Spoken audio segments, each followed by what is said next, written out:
Capítulo 19. La gruta de Fingal.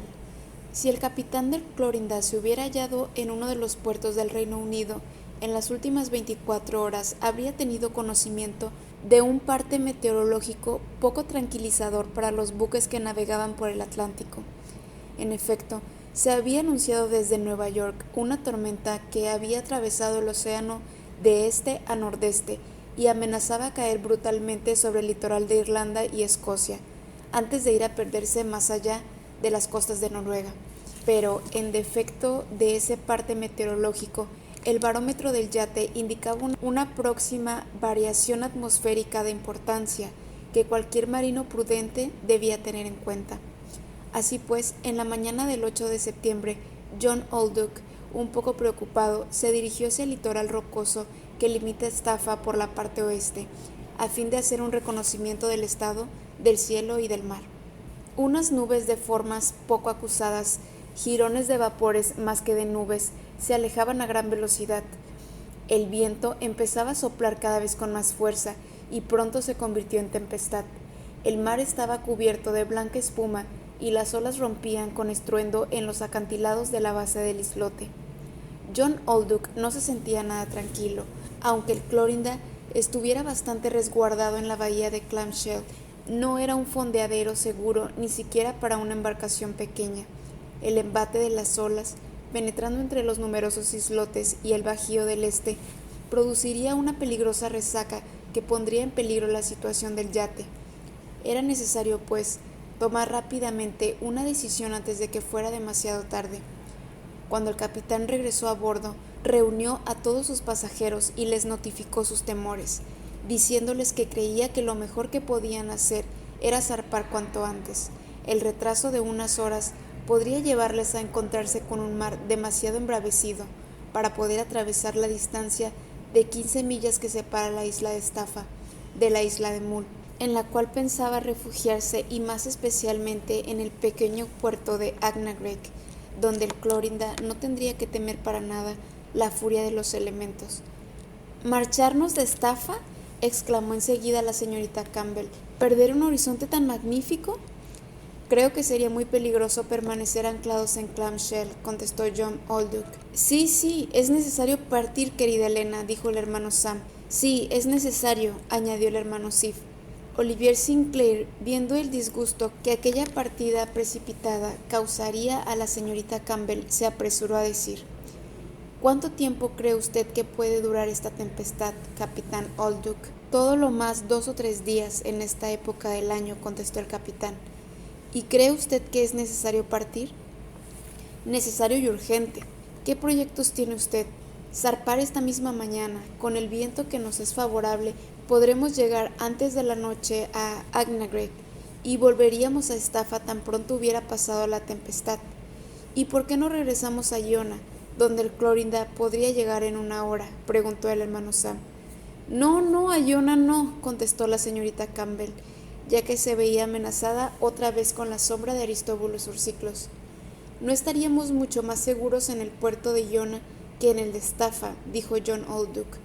Bueno, pues zarpen ustedes, capitán. Zarpen inmediatamente para Agnagreg y déjenos a nosotros en Staffa.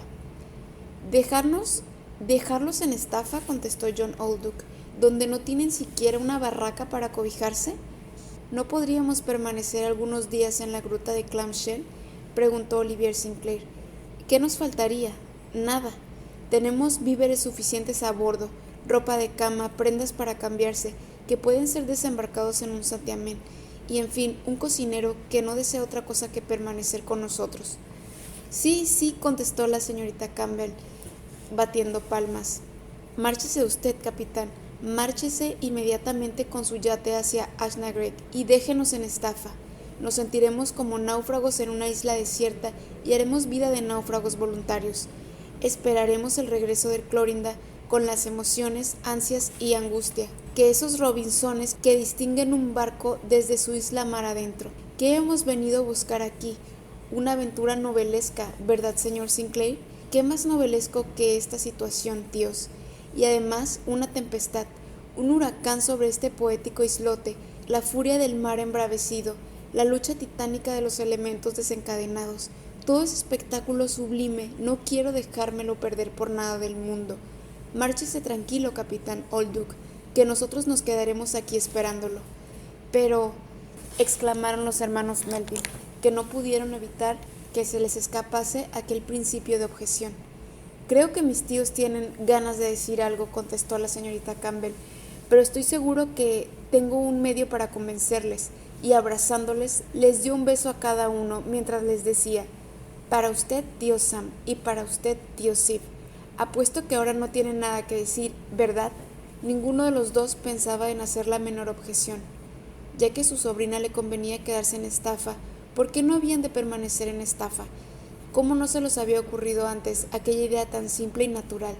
Pero la idea venía de Olivier Sinclair, y la señorita Campbell lo reconoció agradeciéndoselo particularmente. Los marineros desembarcaron los objetos necesarios para la permanencia en la isla, y Clamshell se transformó inmediatamente en una vivienda provisional con el nombre de Melville House. Seguramente se encontraría mucho mejor allí que en la posada de Iona. El cocinero se encargó rápidamente de buscar un lugar conveniente para sus operaciones culinarias en la entrada de la gruta. Luego, la señorita Campbell, Olivier Sinclair, los hermanos Melville, la señora Bess y Partridge abandonaron el Clorinda después de que John Olduk puso a su disposición la canoa del yate, que podía serles útil para ir de una roca a otra. Una hora más tarde, el Clorinda, con los dos rizos tomados en sus velas y calado el mastalero, zarpó rumbo a la isla de Mull a fin de llegar a Agnarek por el estrecho que separa la isla de la tierra firme. Sus pasajeros, desde lo alto de la isla, lo acompañaban con la mirada hasta que desapareció de su vista al doblar el islote de Gometra. Pero, aun cuando el tiempo amenazaba tormenta, el cielo todavía no estaba tapado. Los rayos del sol aún atravesaban las nubes que el viento esclarecía, y podía pasearse por la isla a pie, bordeando los acantilados de basalto. Y la señorita Campbell, con sus tíos, conducidos siempre por Olivier Sinclair, decidieron visitar la gruta de Fingal. Los turistas que llegan de Iona tienen la costumbre de visitar aquella gruta a bordo de las lanchas de vapor de Oban, pero también es posible penetrar hasta su extrema profundidad, desembarcando en las rocas de la derecha, donde existe una especie de muelle practicable. Y fue de esta forma que Olivier Sinclair decidió hacer la exploración, sin usar el bote del Clorinda. En cuanto salieron del Clamshell, tomaron el arrecife que marca el litoral al oriente de la isla. La extremidad de los fustes, hincados verticalmente como si algún ingeniero hubiera colocado ahí pilares de basalto, formaban un pavimento seco y sólido al pie de las grandes rocas. Aquel paseo de pocos minutos transcurrió en agradable charla, mientras admiraban los islotes azotados por la resaca, cuyas verdes aguas eran tan claras que permitían verlos hasta su base. Nadie puede imaginarse camino más admirable que conduzca a una gruta tan maravillosa como aquella, digna de ser habitada por los héroes de las 1001 noches. Al llegar al ángulo sudeste de la isla, subieron unos pocos peldaños naturales que podían competir con las escaleras de un palacio. En el ángulo del rellano se levantaban los pilares exteriores agrupados contra las paredes de la gruta, como los del templo de Vesta en Roma, pero yuxtapuestos de modo que no se veía el muro. En su remate se apoya el enorme macizo que forma aquel rincón del islote. El corte oblicuo de las rocas, que parecen estar dispuestas según el trazado geométrico de las piedras, del intrados, de la bóveda, contrasta enérgicamente con la verticalidad de las columnas que la sostienen. El mar, que ya sentía la agitación de afuera, se levantaba y bajaba suavemente, y como por esfuerzo de respiración al pie de los escalones, donde se reflejaba el basamento del macizo cuya negruzca sombra ondulaba debajo de las aguas. Al llegar al rellano superior, Olivier Sinclair torció a la izquierda, mostrando a la señorita Campbell una especie de angosto muelle, como un largo banco que seguía el muro hasta el fondo de la gruta. Una rampa con pasamanos de hierro clavados en el mismo basalto que protegía el paso entre la muralla y el borde del pequeño muelle. «Ah», dijo la señorita Campbell, «esta barandilla perjudica un tanto el palacio de Fingal». «En efecto», contestó Olivier Sinclair, «es la intervención de la mano del hombre en la obra de la naturaleza». «Si es útil, debemos usarlo», dijo el hermano Sam. «Y yo lo uso», añadió el hermano Sif. En el momento de entrar en la gruta de Fingal, los visitantes se detuvieron un momento, siguiendo una indicación de su guía. Ante ellos se abría una especie de nave, alta y profunda, llena de una misteriosa penumbra. La distancia entre las dos paredes laterales al nivel del mar medía aproximadamente unos 34 pies. A derecha y a izquierda, pilares de basalto apretujados unos contra otros tapaban, como ocurre en algunas catedrales del último periodo gótico, la masa de los muros de sustento. En los capiteles de aquellas columnas se apoyaban los extremos de una enorme bóveda ojival que se elevaba 54 pies por encima del nivel del mar. La señorita Campbell y sus compañeros, maravillados por aquella primera visión, tuvieron que ser arrancados de su contemplación para seguir gruta adentro, por el estrecho muelle interior. Entonces pudieron contemplar centenares de columnas prismáticas que, alineadas en perfecto orden, aunque de desiguales dimensiones, parecen producto de una cristalización gigantesca. Sus finas aristas se dibujaban tan netamente como trabajadas por el cincel de un escultor. A los ángulos entrantes de unas se adaptaban geométricamente los ángulos salientes de otras. Estas tienen 3 caras, aquellas 4, 5, 6 y aún 7 y 8, lo que ofrece en la uniformidad general del estilo una variedad que habla en favor del sentido artístico de la naturaleza. La luz que venía de fuera jugaba sobre todos aquellos ángulos, produciendo 1000 destellos en los prismas de basalto, que se reflejaban como un espejo en las aguas del canal, impregnadas de los colores verdes, rojos y amarillos de sus piedras y plantas submarinas. Allí dentro reinaba como un silencio sonoro, si es correcto emplear estas dos palabras juntas, este silencio especial de las grandes y profundas cavidades, que los visitantes no se atrevían a romper.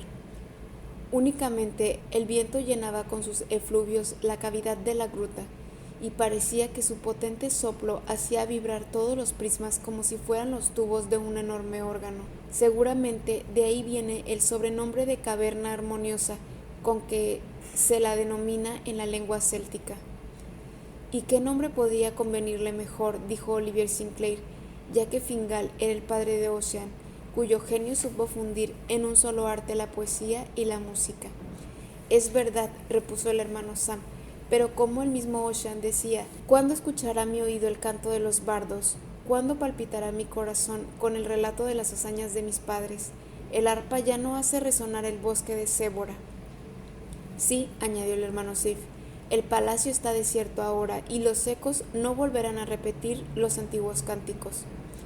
La profundidad total de la gruta se calcula en unos 150 pies aproximadamente. Al fondo de la nave aparece un conjunto de columnas dispuestas como un gigantesco órgano, no tan impresionantes como las de la entrada, pero de una misma perfección de líneas. Allí, la señorita Campbell, sus 2 tíos y Olivier Sinclair quisieron detenerse un rato en muda contemplación.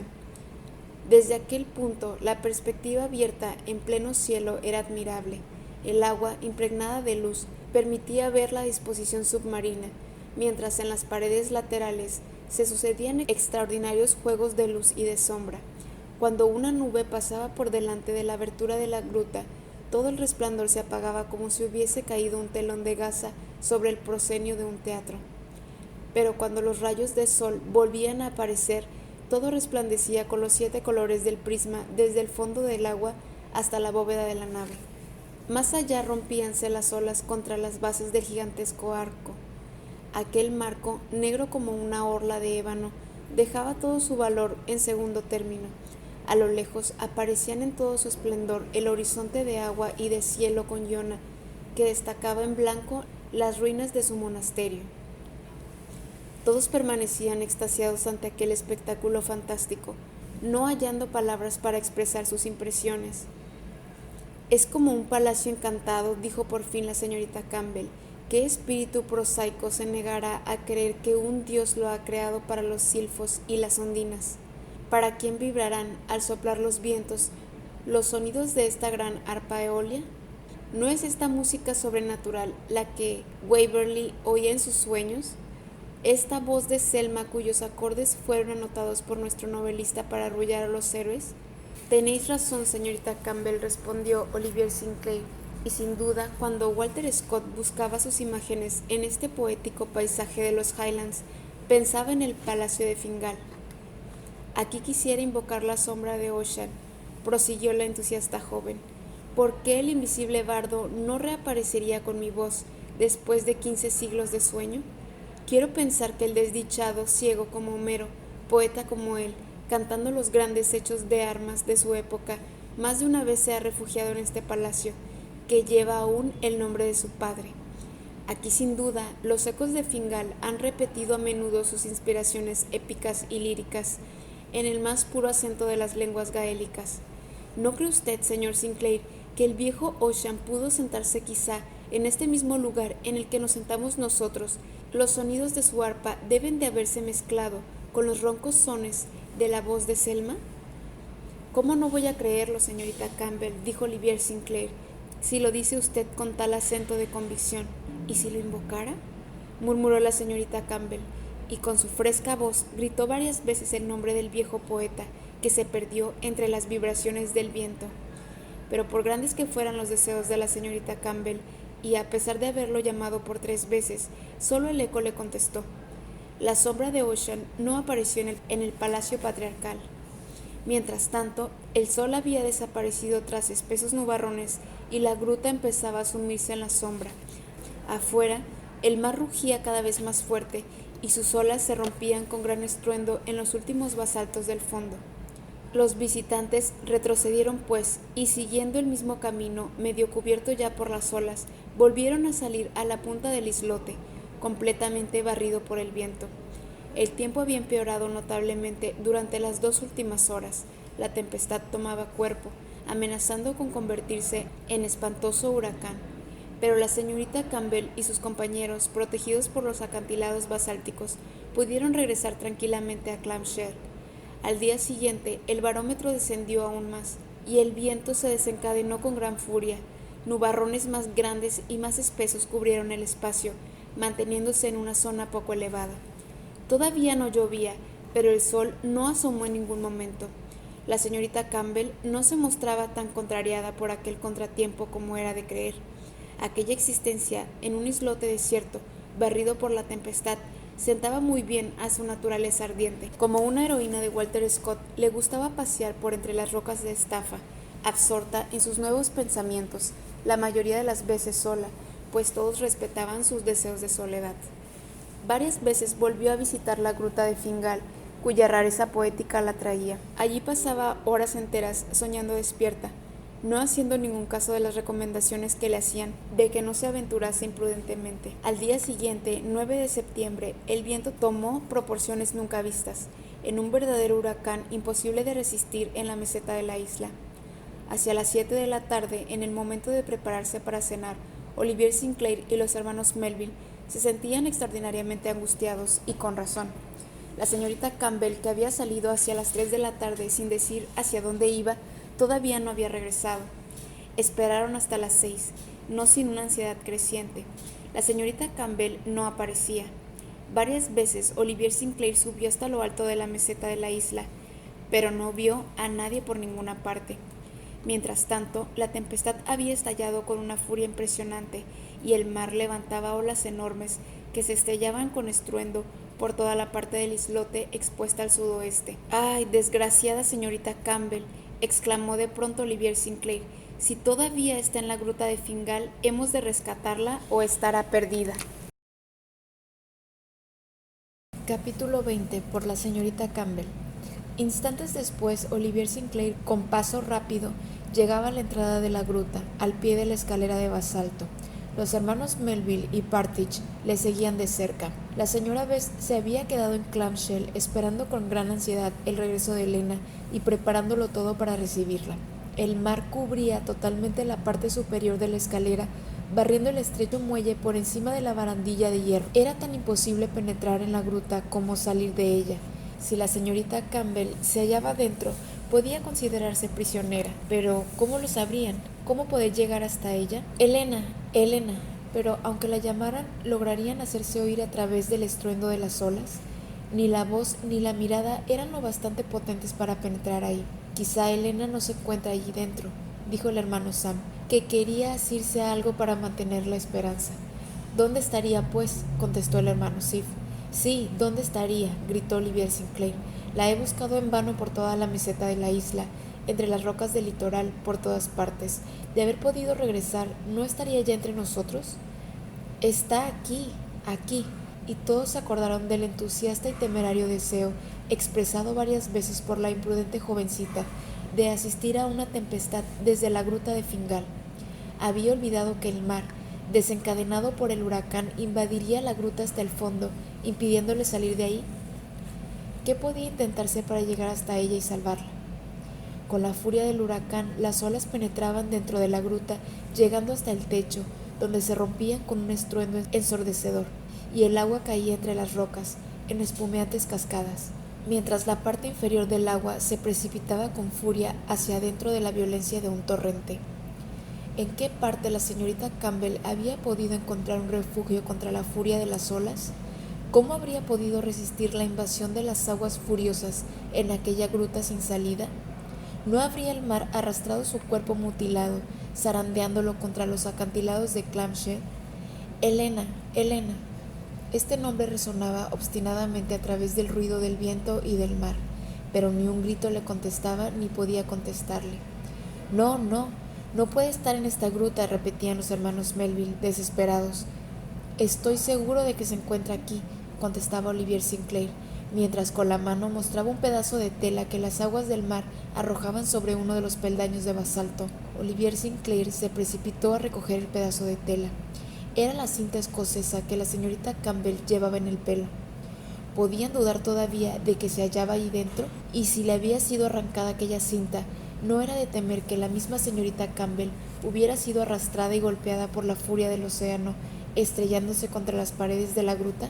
Yo lo sabré, exclamó Olivier Sinclair, y aprovechando un reflujo, avanzó un pie adelante, haciéndose a la barandilla de hierro, pero una enorme masa de agua lo arrancó de allí, haciéndole caer hacia atrás.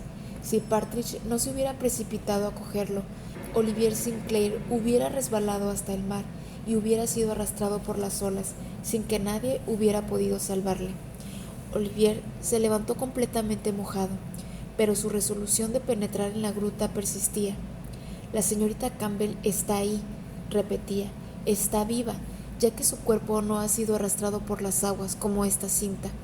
Es muy posible que haya refugio en alguna cavidad, pero no podrá resistir mucho tiempo. Hemos de llegar hasta ella. Yo iré, dijo Partridge. No, yo, dijo Olivier Sinclair. Iba a intentar un supremo esfuerzo para llegar hasta la señorita Campbell, pero tenía una probabilidad sobre 100 de salir con éxito. Ustedes espérenos aquí, dijo a los hermanos Melville. Dentro de 5 minutos estaremos de vuelta. Vamos, Partridge. Los dos tíos permanecieron en el ángulo exterior del islote, refugiados bajo el acantilado, en un lugar donde no podía llegar el mar, mientras Olivier Sinclair y Partridge corrían nuevamente hacia Clamshell. Eran las 8:30 de la noche. 5 minutos después, Olivier y Partridge volvían a aparecer, arrastrando con ellos a lo largo del muelle el pequeño bote de Clorinda que les había dejado el capitán Olduk.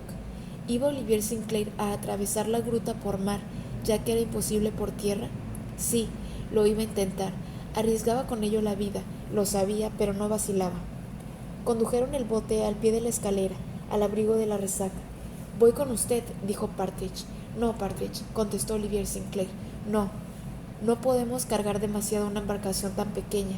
Si la señorita Campbell está todavía con vida, me bastaré yo solo.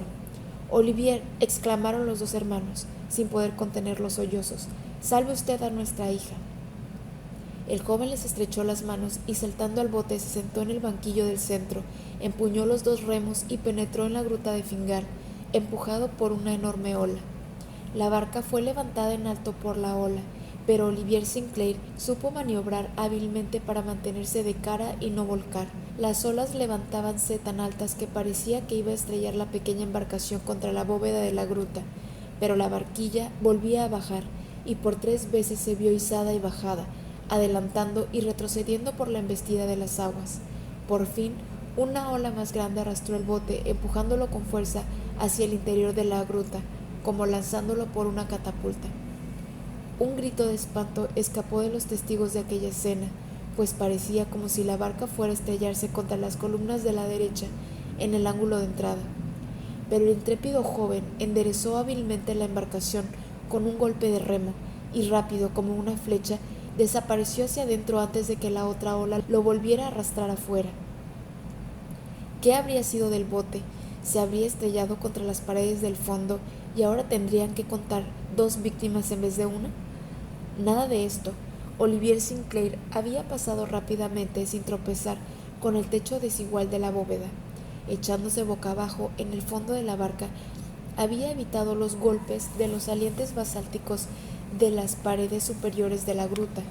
En el espacio de un segundo había alcanzado la pared opuesta, temiendo solo que la resaca lo volviera a arrojar afuera. Pero, por suerte, el bote había llegado hasta el fondo de la gruta, rompiéndose con el golpe, pero Olivier Sinclair pudo agarrarse a un saliente de basalto con todas las fuerzas de que es capaz un hombre en peligro de ahogarse, y con un nuevo impulso logró subir hasta la angosta plataforma. Pocos instantes después, el bote, completamente destrozado, era arrojado fuera por las aguas que retrocedían, y los hermanos Melville y Partridge lo contemplaron con ojos despavoridos, creyendo que su tripulante había perecido destrozado por el choque. Capítulo 21. Tempestad en una gruta. Olivier Sinclair estaba sano y salvo y momentáneamente seguro. La oscuridad era entonces muy profunda para que pudiera ver nada del interior. La claridad del día crepuscular solo penetraba en el intervalo que dejaban las embestidas del mar, cuando la entrada se libraba de la masa de agua. Sin embargo, Olivier Sinclair intentó hacer un reconocimiento del lugar para ver dónde se había refugiado la señorita Campbell, pero fue inútil. Entonces gritó: «Señorita Campbell, señorita Campbell». No podemos describir la emoción que le embargó al oír que le respondían: «Señor Olivier, señor Olivier». La señorita Campbell estaba viva, pero ¿en qué lugar se había podido guarecer para librarse de la embestida de las aguas? Olivier Sinclair, arrastrándose por el reborde, dio la vuelta a la gruta de Fingal. El desprendimiento de un trozo de basalto había producido una anfractuosidad de la forma de un nicho esférico. En aquel punto estaban los pilares desunidos. El hueco, bastante ancho en su abertura, se estrechaba de modo que solo dejaba lugar a una persona. La tradición denominaba aquel agujero el sillón del Fingal. En él se había refugiado la señorita Campbell, sorprendida por la invasión del mar. Unas horas antes, cuando la imprudente joven había llegado, la marea descendente hacía perfectamente practicable la entrada de la gruta, pero, sumida en sus ensueños, no se dio cuenta del peligro que la amenazaba hasta que vio cómo las aguas invadían la gruta, y al querer salir, grande fue su espanto al comprobar que era prácticamente imposible. Sin embargo, la señorita Campbell no perdió la serenidad y buscó un lugar donde protegerse, cosa que encontró al cabo de varias tentativas, arriesgándose a ser arrastrada por las olas en más de una ocasión. En el sillón del Fingal la encontró Olivier Sinclair, apretujada en el angosto refugio, y con un suspiro de alivio le dijo: «Ah, señorita Campbell, ¿cómo ha sido usted tan imprudente para exponerse de este modo en medio de la tempestad? Temíamos que se hubiera ahogado». «Pero usted ha venido a salvarme, señor Olivier», contestó la señorita Campbell, más emocionada por la acción valerosa del joven que espantada por los peligros que podían correr aún. «He venido para sacarla de esta apurada situación, señorita Campbell, y lo conseguiré con la ayuda de Dios. ¿No tiene usted miedo?» «Yo no tengo miedo, no. Ya que usted está aquí, no tengo miedo de nada. Y además, ¿podría sentir otra cosa que admiración ante tamaño espectáculo? ¡Mire!». La señorita Campbell había retrocedido hasta el fondo de la cavidad. Olivier Sinclair, de pie ante ella, intentaba protegerla lo mejor que podía de las olas que penetraban furiosas hasta donde estaban. Los dos permanecieron silenciosos. Necesitaba Olivier Sinclair hablar para que se le comprendiera. ¿Qué falta hacía a la señorita Campbell las palabras para expresar todo lo que sentía? Pero el joven se daba cuenta con verdadera angustia, no por él, sino por la señorita Campbell, de que las amenazas del exterior aumentaban cada vez más. Al oír el ulular del viento y el estruendo del mar, fácilmente se comprendía que la tempestad se desencadenaba con un furor creciente. ¿No veían ya cómo el nivel del agua iba subiendo con la marea, amenazando con cubrir la gruta en pocas horas? No podían prever el límite de la marea, pero lo que sí podían ver era que la gruta iba llenándose de agua por momentos. Si la oscuridad no era completa, era debido a que la cresta de las olas reverberaba la luz exterior. Además, anchas placas fosforescentes la repetían ahí y ahí como reflejos eléctricos, que al chocar con la arista de basalto despedían destellos de un lívido resplandor. En uno de estos relámpagos de luz, Olivier Sinclair se volvió hacia la joven, contemplándola con una emoción que no era producida únicamente por el peligro.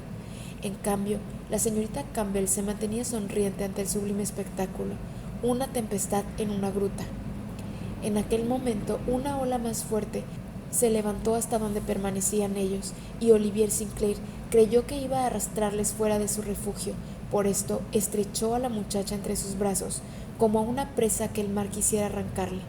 «Olivier, Olivier», exclamó ella, con un gesto de espanto que no le fue posible contener. «No tema usted nada, Elena», contestó Olivier Sinclair. «Yo la defenderé». «Elena, yo...» Mientras afirmaba que la defendería, pensaba en cómo hacerlo. ¿Cómo podría sustraerla de la violencia de las olas, si la furia del mar crecía cada vez más y las aguas subían rápidamente? ¿Dónde irían a refugiarse si llegara a ser imposible permanecer en aquel lugar? Todos estos problemas se le aparecieron en su cruda y terrible realidad, pero Olivier Sinclair era un hombre que no perdía fácilmente la serenidad y conservóse dueño de sí mismo. Era de temer que la joven, si no perdía la fuerza moral, no tardaría en agotar la resistencia física. Exhausta por las largas horas de lucha, Olivier Sinclair sentía cómo la muchacha se iba debilitando poco a poco y quiso tranquilizarla, a pesar de que él también empezaba a perder las esperanzas. «Elena, mi querida Elena», murmuró, «cuando regresé a Oban supe que fue gracias a usted que fui salvado de la vorágine de Cory Brecon». «Olivier, ¿lo sabe usted?», contestó la señorita Campbell con un soplo de voz. «Sí, y quiero corresponderle hoy, salvándola a usted de la gruta de Fingal». ¿Cómo podía hablar de salvación Olivier Sinclair en el mismo momento en que las masas de agua caían abundantes sobre ellos? 2 o 3 veces fueron casi arrastrados por los remolinos, y pudo resistirlo solo haciendo esfuerzos sobrehumanos, al sentir los brazos de la señorita Campbell rodeándole el cuerpo, y al pensar que el mar les arrastraría a los dos. Serían las 9:30 de la noche. La tempestad había alcanzado el máximo grado de intensidad, pues las aguas se precipitaban en la gruta de Fingal con el ímpetu de una luz. Al chocar contra las paredes producían un ruido ensordecedor, y tal era su furor que hacían saltar pedazos de basalto, abriendo al caer agujeros negros en la espuma fosforescente. Con la violencia del agua, ¿era posible que los pilares de la gruta se derrumbasen? Olivier Sinclair lo temía todo, y se sentía invadido por un insoportable torpor. A veces les faltaba el aire, pues las olas parecían aspirarlo al retroceder hacia afuera. En estas condiciones, la señorita Campbell, completamente agotada, vio que sus fuerzas la abandonaban, sintiéndose desfallecer. «Olivier, Olivier», murmuró cayendo desmayada entre sus brazos. Olivier Sinclair se había acurrucado con la muchacha en la parte más profunda de la hendidura, y a pesar de sus esfuerzos no podía reanimar aquel cuerpo frío e inconsciente. El agua les llegaba ya a la cintura, y si él perdía el conocimiento ya no habría salvación posible, pero el intrépido joven tuvo fuerzas para resistir durante varias horas todavía. Sostenía fuertemente a la señorita Campbell, protegiéndola tanto como podía de los golpes del mar.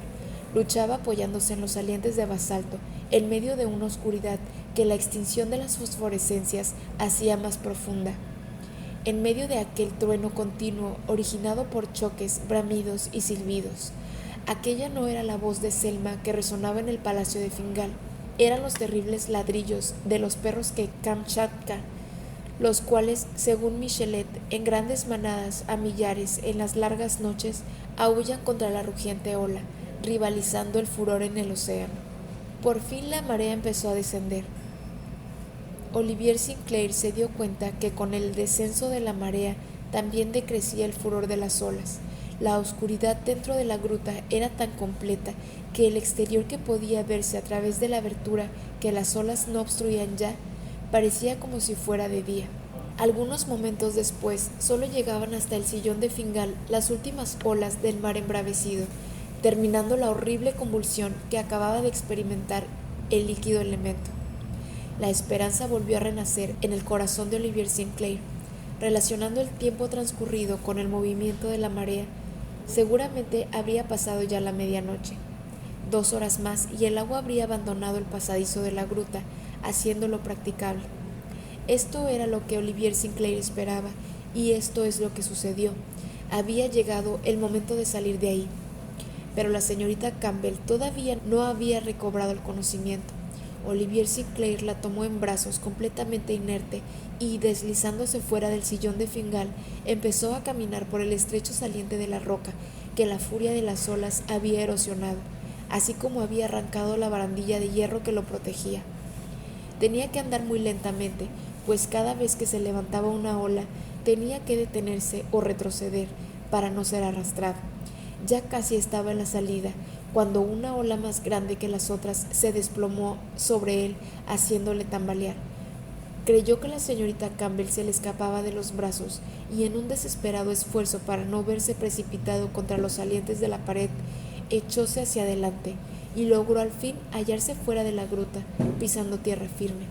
En pocos instantes llegó al extremo del acantilado, donde los hermanos Melville, Partridge y la señora Bess, que se había reunido con ellos, habían estado esperando toda la noche.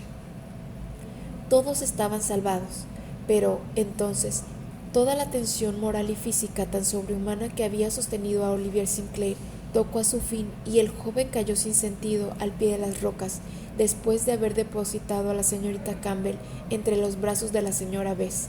Sin su abnegado valor y su intrepidez, Elena no hubiera logrado salir con vida de la gruta de Fingal. Capítulo 22. El rayo verde. Pocos minutos después, bajo el frescor de la brisa, en el fondo de Clamshell, la señorita Campbell volvía en sí, como de un sueño, en el cual la imagen de Olivier Sinclair ocupaba todos los planos. De los peligros a que su imprudencia la había expuesto ni se acordaba. Todavía no podía hablar, pero al ver a Olivier Sinclair, 2 lágrimas de agradecimiento le brotaron de los ojos y, emocionada, tendió la mano a su salvador. El hermano Sam y el hermano Sif, sin poder pronunciar una palabra, estrechaban al joven en un mismo abrazo. La señora Bess no se cansaba de hacerle reverencias y Partridge tenía ganas de abrazarlo también. Luego, como todos estaban muertos de cansancio, una vez se hubieron cambiado las ropas empapadas del agua del mar y del cielo, se echaron a dormir y la noche terminó apaciblemente. Pero la impresión que se habían llevado no tenía que borrarse jamás del recuerdo de todos los protagonistas de aquella escena que habían tenido por teatro la legendaria gruta de Fingal. Al día siguiente, mientras la señorita Campbell descansaba en el lecho que le habían preparado al fondo del Clamshell, los hermanos Melville se paseaban, cogidos del brazo, por delante de la cueva. No se decían nada, pero tenían necesidad de palabras para expresar los mismos pensamientos. Los dos movían la cabeza de arriba a abajo cuando tenían que asentir y de izquierda a derecha cuando denegaban. ¿Y qué otra cosa podían afirmar sino que Olivier Sinclair había expuesto su vida para salvar a la imprudente jovencita? ¿Y qué negaban? Pues que sus primeros proyectos fueran ya realizables. En aquella muda conversación se dijeron muchas cosas, cuyo próximo desenlace veían claramente tanto el hermano Sam como el hermano Sif. A sus ojos, Olivier ya no era Olivier, era nada menos que el propio Amin, el héroe más perfecto de las epopeyas gaélicas. Por su parte, Olivier Sinclair era presa de una excitación extraordinaria. Por un sentimiento de delicadeza, deseaba sentirse solo. Se hubiera notado cohibido ante los hermanos Melville, como si con su presencia quisiera exigir el pago de su abnegación. Por esto salió de la gruta de Clamshell y dirigió sus pasos hacia la meseta de Staffa. En aquel momento todos sus pensamientos iban dirigidos a la señorita Campbell. De todos los peligros que había corrido, voluntariamente es cierto, ya no se acordaba. De lo único que se acordaba de aquella noche horrible era de las horas pasadas al lado de Elena, en aquel hueco oscuro cuando la protegía con sus brazos del furor de las olas. Volvía a ver el rostro de aquella bella muchacha, más pálido por la fatiga que por el temor, y volvía a oír su voz conmovida que le decía: «¿Cómo? ¿Ya lo sabía usted?», cuando él le había dicho: «Yo sé lo que hizo usted cuando iba a ahogarme en el abismo del Corryvreckan». Se imaginaba de nuevo en aquella estrecha gruta, dentro de la cual queriéndose sin decirlo, habían sufrido y luchado uno al lado del otro durante largas horas. Allí habían dejado de ser el señor Sinclair y la señorita Campbell, se habían llamado Olivier y Elena, como si, en el momento en que la muerte les amenazaba, hubieran querido nacer a una nueva vida. Una serie de pensamientos se agolpaban en la cabeza del joven mientras se paseaba por la meseta de estafa. Por grandes que fueran sus deseos de volver al lado de la señorita Campbell, una fuerza invisible le retenía a pesar suyo, porque de hallarse en su presencia, sin duda habría hablado demasiado y no deseaba hacerlo. Sin embargo, al igual que ocurre a veces con los fenómenos atmosféricos, que con la misma rapidez que se producen se desvanecen, el tiempo se había vuelto espléndido y el cielo era de una pureza perfecta. El sol había rebasado el cenit sin que el horizonte se hubiera empañado con la más ligera bruma. Olivier Sinclair, con la cabeza hirviendo con todos estos pensamientos, andaba nervioso bajo la intensa irradiación de los rayos solares, aspirando la brisa marina y llenándose los pulmones con aquella atmósfera vivificante. De pronto, otro pensamiento cruzó por su mente, bien distinto de todos los que le embargaban, cuando estuvo frente al límpido horizonte. «¡El rayo verde!», exclamó. Nunca el cielo se había mostrado más propicio para nuestra observación como ahora, ni una nube, ni una bruma, y no es probable que aparezcan, después de la borrasca de ayer que las barrió todas hacia el este. Y la señorita Campbell, que no pensará seguramente que en este día le estará esperando una espléndida puesta de sol. Debo avisarla sin perder tiempo. Olivier Sinclair, feliz de tener un motivo tan natural para volver al lado de Elena, dio media vuelta y corrió hacia la gruta de Clamshell. Pocos minutos después se hallaba ante la señorita Campbell y sus dos tíos, que le sonreían afectuosamente, mientras la señorita Bess le tendía la mano. «Señorita Campbell», le dijo, «¿se encuentra usted mejor?» «Sí, ya lo veo». «¿Ha recuperado usted las fuerzas?» «Sí, señor Olivier», contestó la señorita Campbell, que se estremeció ligeramente al ver entrar al joven. «Creo que haría usted bien», dijo entonces Olivier Sinclair, «en venir hasta la meseta para respirar un poco de la suave brisa purificada por la tempestad. El sol es magnífico y la reconfortará». «El señor Sinclair tiene razón», dijo Sam, «y además, para decírselo de una vez, si mis presentimientos no me engañan», continuó Olivier Sinclair, «me parece que dentro de algunas horas verá usted cumplirse su más caro deseo». «¿Mi más caro deseo?», murmuró la señorita Campbell, como interrogándose a sí misma. «Sí, el cielo es de una pureza perfecta y es muy probable que el sol se ponga en un horizonte sin nubes». «¿Es posible?», exclamó el hermano Sam. «¿Es posible?», repitió el hermano Sif. «Y casi puedo asegurar», prosiguió Olivier Sinclair, «que acaso esta misma tarde consigamos ver el rayo verde».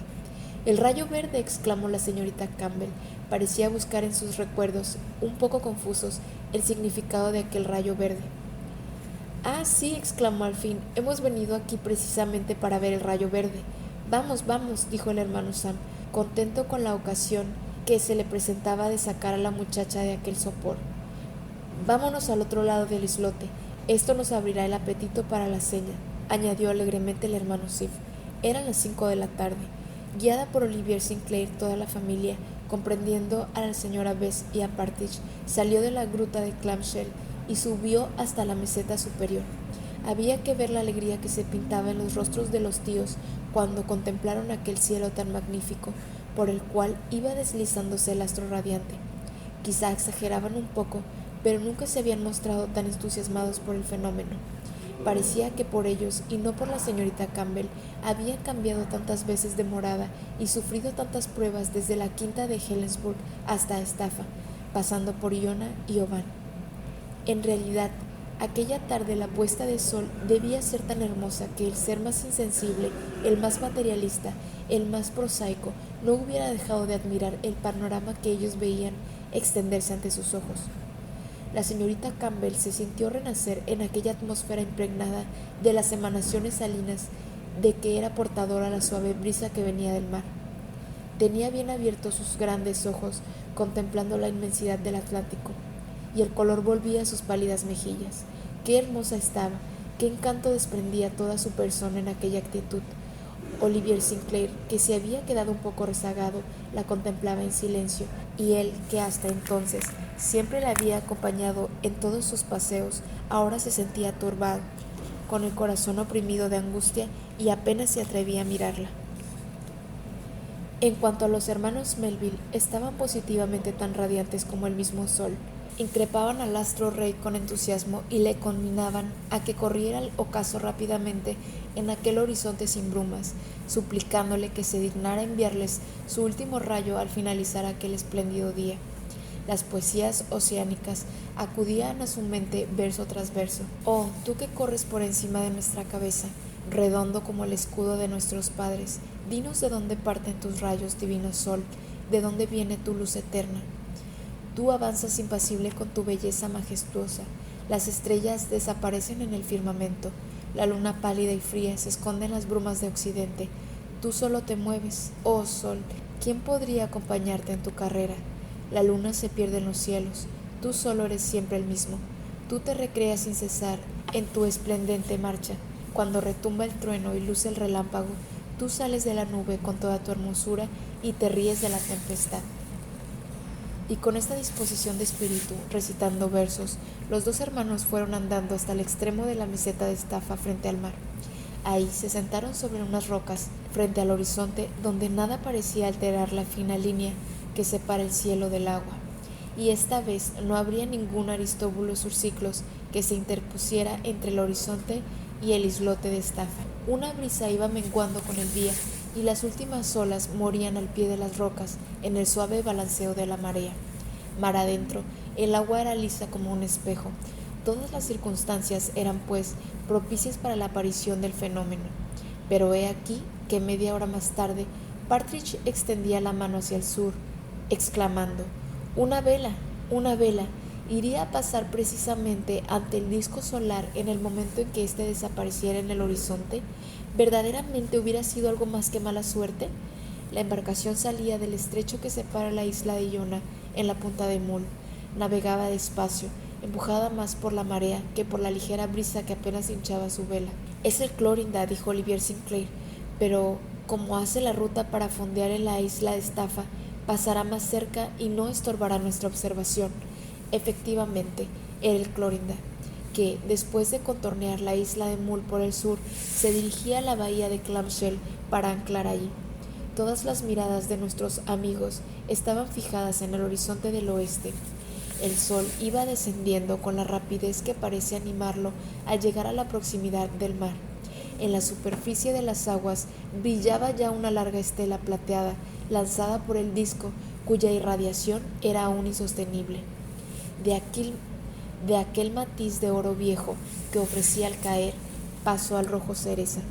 Entornándose los párpados, veíanse brillar como espejos rombos encarnados y círculos amarillos que se mezclaban y confundían como los fugitivos colores del calidoscopio. Ligeras estrías onduladas producían rayas en aquella especie de cola de cometa trazada por la reverberación en la superficie de las aguas, y los ojos creían distinguir una lluvia de lentejuelas plateadas que se tornaban más pálidas al aproximarse a la orilla. En toda la extensión del horizonte no había ni la más ligera nube, ni señales de bruma. Nada enturbiaba la limpidez de aquella línea circular que parecía trazada con un compás de precisión. Todos, inmóviles y más emocionados de lo que se puede imaginar, miraban el disco solar que iba moviéndose oblicuamente hacia el horizonte, descendiendo cada vez más, hasta que pareció quedar suspendido un instante sobre el abismo. Luego, la curva del disco empezó a desaparecer dentro del agua. No había duda alguna sobre la presentación del fenómeno. Nada turbaría aquella admirable puesta de sol. Nada vendría a interceptar su último rayo. No tardó en desaparecer la mitad del disco de sol detrás de la línea del horizonte. Algunos rayos luminosos, lanzados como flechas de oro, brillaron un momento sobre las rocas de Estafa. Detrás de ellos, los acantilados de la isla de Mull y el monte de Benmore. Por fin, solo quedó un ligero segmento del arco superior flotando en el horizonte. ¡El rayo verde! ¡El rayo verde!, exclamaron al unísono los hermanos Melville, la señora Bess y Partridge, cuyos ojos se habían impregnado por un cuarto de segundo con aquella incomparable tonalidad del último rayo de sol. Únicamente Olivier y Helena no habían visto nada del fenómeno que acababa de producirse después de tantos intentos infructuosos. En el momento en que el sol lanzaba su último rayo a través del espacio, sus miradas se cruzaban, olvidándose de todo en la mutua contemplación. Pero Helena había visto el rayo negro que lanzaban los ojos del joven y Olivier el rayo azul que se había escapado de los ojos de la muchacha. El sol había desaparecido totalmente, pero ni Olivier ni Helena habían visto el rayo verde. Capítulo 23. Conclusión. Al día siguiente, 12 de septiembre, el Clorinda zarpaba con buena mar y brisa favorable, navegando por sudoeste del archipiélago de las Hébridas. Muy pronto, Estafa, Iona y la punta de Mull desaparecieron detrás a los acantilados de la isla. Después de una feliz travesía, los pasajeros desembarcaron en el pequeño puerto de Oban. Luego cogieron el tren, pasaron por el más pintoresco lugar de los Highlands y regresaron a su finca de Helensburgh. 18 días más tarde se celebró con gran pompa un casamiento en la iglesia de San Jorge de Glasgow, pero debemos aclarar que no se trataba de la de Aristóbulo Ursiclos con la señorita Campbell, aun cuando el novio era Olivier Sinclair, el hermano Sam y el hermano Sif se mostraban tan satisfechos como su sobrina. Sería inútil añadir que aquella unión, efectuada en aquellas circunstancias, tenía todas las condiciones para ser feliz.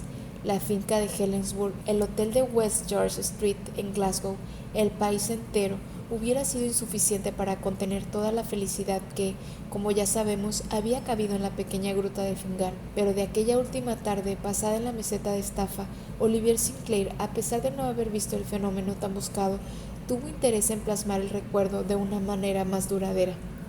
Por esto, un día expuso una puesta de sol de un efecto muy particular en el cual se admiró mucho un rayo verde de gran intensidad que parecía pintado con el tono de una esmeralda en fusión. Aquel cuadro levantó una ola de admiración y de discusiones, ya que mientras unos pretendían que era un efecto natural reproducido maravillosamente, otros sostenían que era puramente fantástico y que la naturaleza no producía nunca efectos semejantes.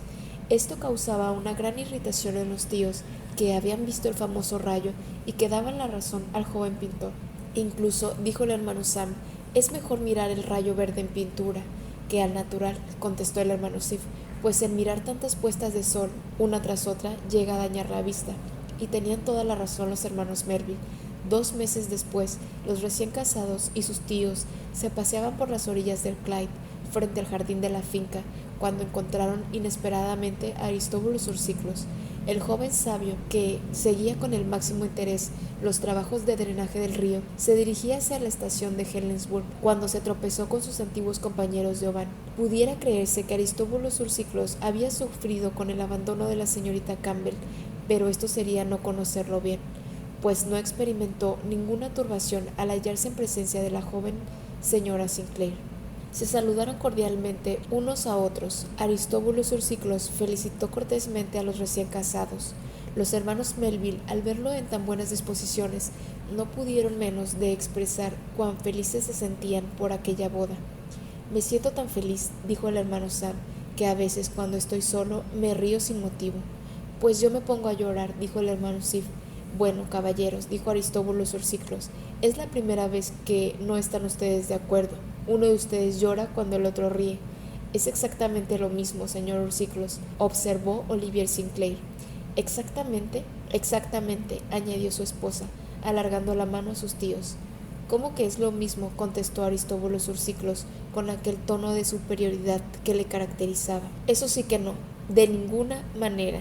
¿Qué es la sonrisa? Una expresión voluntaria y particular de los músculos del rostro, a la cual fenómenos de la respiración son casi extraños, mientras que el llanto...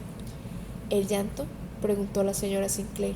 Es únicamente un humor que lubrica el glóbulo del ojo, un compuesto de cloruro sódico, de fosfato cálcico y de clorato sódico. En química, seguramente usted tendría razón, señor Ursiclos, dijo Olivier Sinclair, pero solamente en química. No comprendo la diferencia, contestó agriamente Aristóbulo Ursiclos, y saludando con una rigidez geométrica, reanudó lentamente el camino de la estación.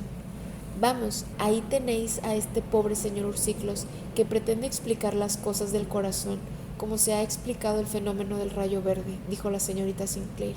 Pero en realidad, mi querida Elena, contestó Olivier Sinclair, nosotros no hemos visto este rayo que tanto hemos buscado. Hemos visto algo mejor, dijo en voz baja Elena. Hemos visto la misma felicidad, la que la leyenda atribuye a la observación de este fenómeno.